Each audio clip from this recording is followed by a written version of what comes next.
Mee isa fuuldura hundumti keenya harka keenya ol kaafnee waa'ee biyya keenyaaf daqiiqaa lamaan tokko kan hin caalle Waaqayyoon kadhanna. Hundumti keenya namoonni waa'ee biyyaa isinitti dhaga'amu. Namoonni waa'ee biyyaa isinitti dhaga'amu. Waa'ee maatii keessanii isinitti dhaga'amu. Waa'een biyya kanaa guutummaan isaa kan isinitti dhaga'amu.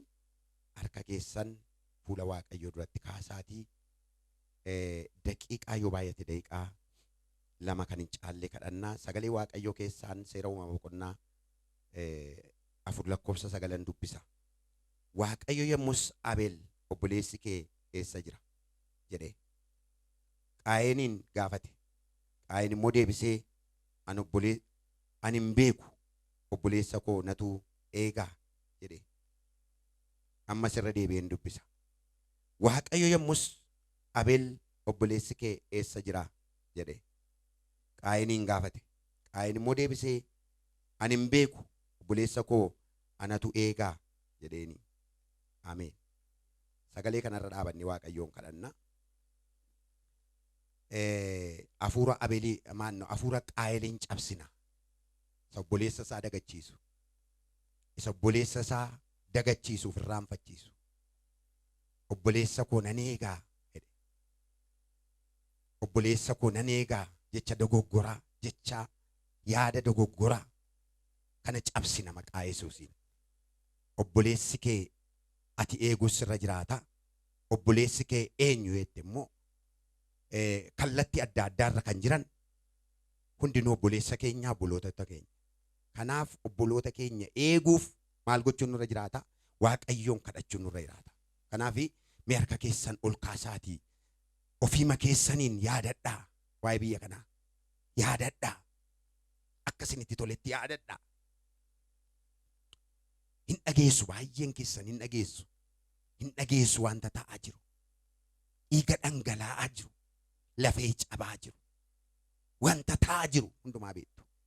Kanaaf hafuura Qaayiliin cabsaa. Obboleessa isaa nyaatee bare. Obboleessa isaa ajjeesee bare. Cabsaa hafuura Qaayiliin maqaa Yesuusiin. Yeroo dheeraadhaa kaasee ji'a lamaan tokko asitti anaanii gatiin kaffalchiisa Qaayiliin naan jedha Waaqayyo. Haleluuyaa.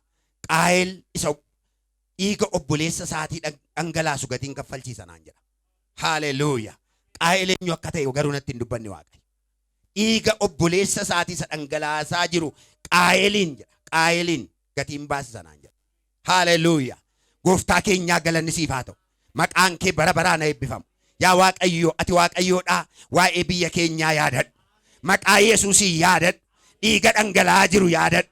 Dhiiga dhangala'aa jiru yaadadhu. Lafee cabaa jiru yaadadhu.